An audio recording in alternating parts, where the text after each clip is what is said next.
আমাদের কি হয়েছে আমরা মৃত্যুকে ভয় পাই না? আমাদের কি হয়েছে আমরা মনে করি না যে আমরা মারা যাব? পৃথিবীর সর্বশ্রেষ্ঠ মানুষ, সর্বশ্রেষ্ঠ রাসূল দুনিয়া থেকে বিদায় নিলেন, তার সাহাবীদেরকে ছেড়ে তিনি দুনিয়া থেকে চলে গেলেন, ওপারের জগতে পাড়ি জমালেন।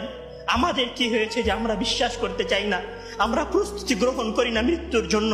আমি আপনি কি মনে করি যে আমরা চিরদিন বেঁচে থাকবো? আমি আপনি কি মনে করি যে আমার গ্যারান্টি রয়েছে আমি সালাত আদায় করে আমার রুমে ফিরে যাব? বিশ্বাস করুন হে আমার ছাত্র ভাইয়েরা, অবশ্যই আমাকে আপনাকে একদিন মৃত্যুবরণ করতে হবে, আমাকে আপনাকে একদিন এই দুনিয়া ছেড়ে চলে যেতে হবে। সুতরাং মৃত্যুর জন্য প্রস্তুতি গ্রহণ করুন, সুতরাং মৃত্যুর জন্য প্রস্তুতি গ্রহণ করুন। সেই দিন আসার পূর্বে, যেই দিন মৃত্যু আপনার দরবারে উপস্থিত হবে এবং মহান আল্লাহ তাআলাকে আপনি বলবেন, হে আল্লাহ, আমাকে স্বল্প একটু সময় দিন, আমাকে স্বল্প একটু সময় দিন, আমি ফিরে যাই এবং কিছু নেক আমল করে আসি। কাল্লা ইন্নাহা কালিমাতুন হুয়া কাইলুহা। তখন মহান আল্লাহ তাআলা বলবেন, কোনো সুযোগ নেই, এটা তো সাধারণ তার মুখের কথা মাত্র, সে ফিরে গেলে আবারও আমল করবে না, সে ফিরে গেলে আবারও আমল করবে না। সম্মানিত ভাইরা, সেই দিন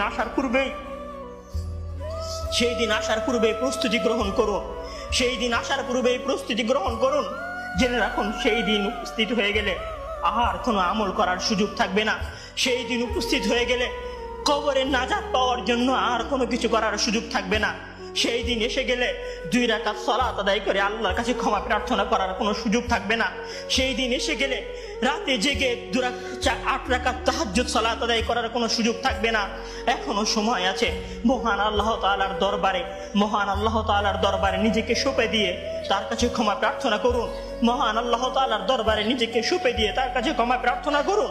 মানুষের সাথে কোনো ভুল থাকলে সে ভুলের ক্ষমা চেয়ে নিন। মহান আল্লাহ তাআলার সীমা লঙ্ঘন করে থাকলে মহান আল্লাহ তাআলার কাছে ক্ষমা চেয়ে নিন।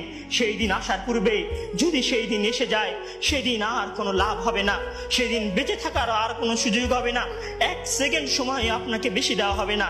সম্মানিত ছাত্র ভাইয়েরা, মৃত্যুর জন্য প্রস্তুত হন।